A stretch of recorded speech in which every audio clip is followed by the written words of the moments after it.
Welcome to Most Disturbed, where I have 3 more tales from the darkest corners of criminal history. Join me as we unravel the twisted tales that have haunted humanity, exploring the minds and motives of those who committed unthinkable acts. This is not just history, it's a deep dive into the world of the criminally disturbed. Lastly, if this content piques your curiosity, be sure to like this video, subscribe to the channel, and ring that bell. Let's begin. The Toy Box. In the heart of New Mexico, amidst its serene landscapes, lurked a darkness named David Parker Ray, better known as the Toy Box Killer. His actions sent shockwaves through the community. Born in 1939 in Truth or Consequences, New Mexico, during his childhood, Ray and his younger sister, Peggy Pearl Ray, lived with his mother's disciplinarian parents, Russell and Dolly Parker, on a small ranch due to their poor financial condition. He was sporadically visited by his violent, alcoholic father, who would supply him with magazines depicting sadomasochistic pornography. In high school, he was bullied by his peers for his shyness around girls, which resulted in his abusing alcohol and other drugs. Slowly but surely, a sinister personality was brewing. After high school, Ray joined the U.S. Army and was honorably discharged after 14 years of service working as a mechanic, and continued his mechanic work for New Mexico Parks Department in Truth or Consequences, a resort town near Elephant Butte. He spent his entire adult life there until his arrest, often visiting local bars to seek victims. Ray's life took a dark turn as he developed a fascination with sadistic practices. It is believed that Ray started his killing spree sometime in the 1950s and didn't stop until his arrest in March of 1999. Ray would frequent local bars, seeking out victims, often spiking their drink with sedatives so he could take them back to his trailer without a fight. Once in his trailer, Ray inflicted sexual torture on his victims using tools like whips, chains, and surgical blades in a soundproof trailer known as the Toy Box, located near his Elephant Butte property. The trailer, costing around $100,000, was equipped with sex toys, torture devices, and an electrical generator for electrocution. Ray devised restraints such as a fur-lined coffin and a pillory, alongside mirrors and pulleys, to intensify the terror. He immobilized victims for rape and torture, sometimes involving dogs or accomplices. An audio tape of his voice played during their captivity. Ray often released his victims drugged with barbiturates to induce amnesia, abandoning them on remote roads to prevent them from reporting the crimes. Angelica Montano recounted being kidnapped and tortured by Ray and Hendy, but was disbelieved by an off-duty officer and ignored by the police when she reported her ordeal. Another victim, Cynthia Vigil, kidnapped by Ray and his girlfriend Cindy Hendy from an Albuquerque parking lot, was taken to Elephant Butte and tortured in the trailer. After 3 days, on March 22, 1999, she escaped while Ray was at work, using keys left by Hendy. During her escape, she fought Hendy, stabbing her with an ice pick, and fled with chains still on her. A homeowner helped her contact police, leading to Ray and Hendy's arrest. During his trial in 2001 for crimes against Cynthia Vigil, David Parker Ray accepted a plea deal, receiving a 224-year prison sentence for abducting and sexually torturing 3 women in Elephant Butte. This deal was made partly to reduce his daughter Jessie Ray's sentence. Jessie was sentenced to 30 months plus 5 years probation for kidnapping and criminal sexual penetration. In 1999, Dennis Roy Yancey, an accomplice, confessed to the 1997 murder of Marie Parker, assisting Jessie in bringing her to Ray's trailer. Despite his confession, the Rays weren't charged in this murder. Yancey, also charged with kidnapping and other crimes, received a 30-year sentence. Cindy Hendy, another accomplice who testified against Ray, was sentenced in 2000 to 36 years, released in 2019 after completing parole in prison. Ray died of a heart attack in 2002 before a police interrogation after only serving 2 years of his sentence. The full extent of Ray's crimes is unknown, but it is believed that he tortured and possibly murdered hundreds of women over his 50-year spree. Ray's story is a chilling reminder of the depths of human depravity and the importance of vigilance in recognizing and stopping such predators. You will probably scream a lot, and that is exactly what I want you to do. Uncle Sam. Samuel Little, born Samuel McDowell on June 7, 1940, in Reynolds, Georgia, had a turbulent early life. His mother, Bessie Mae Little, who he claimed was a prostitute, possibly gave birth to him in jail. The family soon moved to Lorain, Ohio, where Little was raised mostly by his grandmother. He struggled with discipline and academics at Hawthorne Junior High School and developed disturbing fantasies from a young age. As a juvenile, Little was incarcerated in 1956 for breaking and entering in Omaha, Nebraska. In the late 1960s, he moved to Florida to live with his mother, working variously as a cemetery worker and ambulance attendant. Little traveled extensively, accumulating an extensive criminal record across 8 states for offenses including DUI, fraud, shoplifting, solicitation, armed robbery, aggravated assault, and rape. As early as 1970, Little began targeting vulnerable women who were less likely to be missed, or so he thought. Samuel Little was arrested on September 5, 2012, at a homeless shelter in Louisville, Kentucky, and extradited to California on a narcotics charge.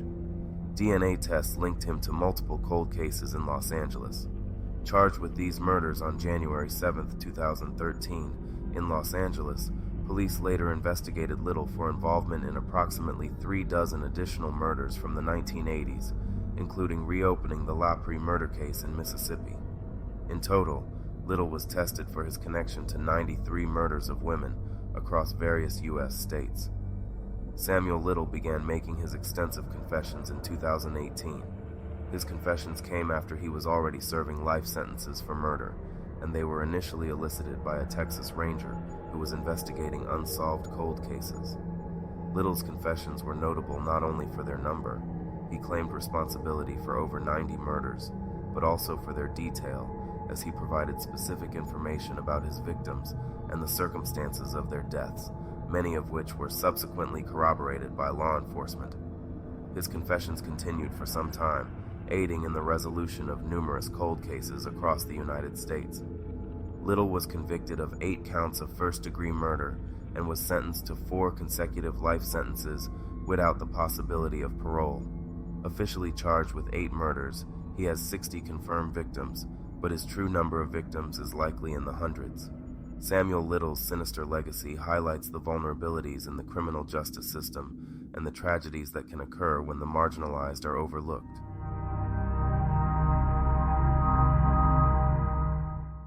Blacksburg Massacre. Cho was born on January 18, 1984, in Asan, South Korea, and spent his early years in Seoul. His father, a bookstore owner, moved the family to the United States in 1992 for better educational and economic opportunities. They initially lived in Detroit, then relocated to the Washington, D.C. area, home to a large South Korean expatriate community. The family eventually settled in Centerville, Virginia, where Cho's parents opened a dry cleaning business. They became permanent U.S. residents, and Cho was raised in a Christian household, though he later expressed opposition to his parents' faith. By 8th grade, Cho was diagnosed with selective mutism, a social anxiety disorder that limited his speech in certain situations and with certain people. He faced bullying in high school for his shyness, speech mannerisms, and ethnicity. Classmates described him as a loner who showed little interest in interaction. In 1999, during his 9th grade year, Cho became fixated on the Columbine High School massacre and idolized the perpetrators, Harris and Klebold. After expressing a desire to repeat Columbine in a school assignment, the school alerted Cho's sister, leading to his referral to a psychiatrist. Nikki Giovanni, who taught Cho in a 2005 poetry class, found his behavior menacing and his writing intimidating, leading to his removal from her class. Cho wore sunglasses, remained silent during discussions, and unnerved female classmates by photographing their legs and writing violent poetry. Giovanni was prepared to resign rather than continue teaching him. Lucinda Roy also taught Cho and found his writings disturbing. She sought assistance from the police and university administration, but encountered difficulties due to Cho's lack of explicit threats. Concerned for her safety during one-on-one sessions with Cho, Roy even devised a duress code with her assistant. She remembered Cho as extremely lonely and without friends. In February and March 2007, Cho purchased the weapons used in the later killings. On February 9th, he bought a .22 caliber Walther P22 semi-automatic pistol.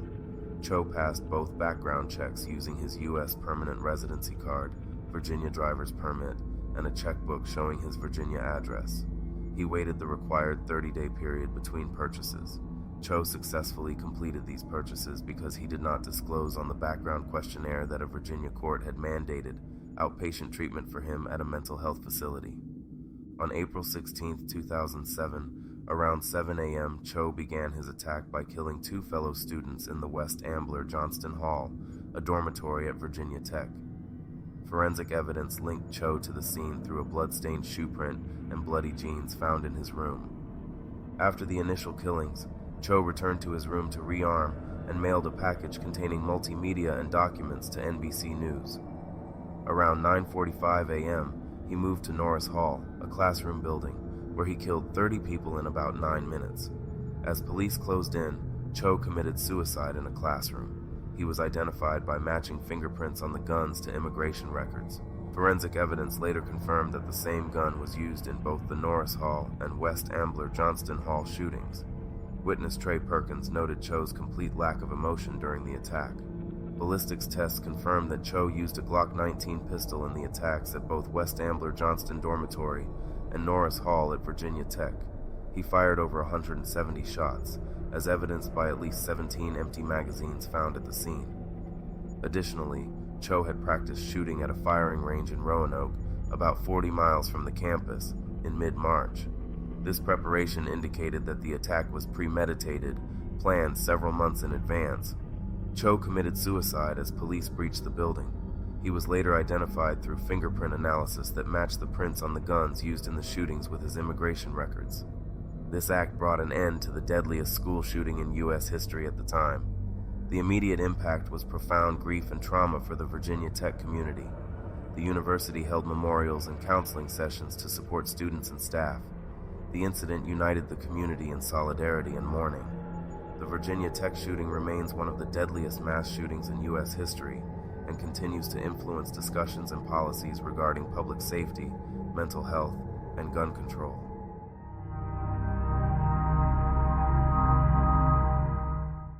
Thank you for watching Disturbing Curiosity.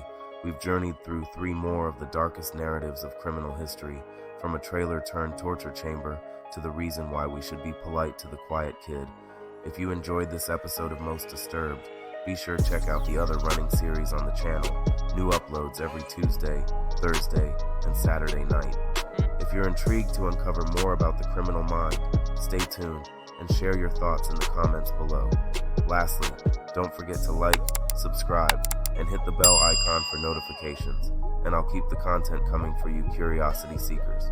Until next time, stay safe, stay curious, and stay disturbed.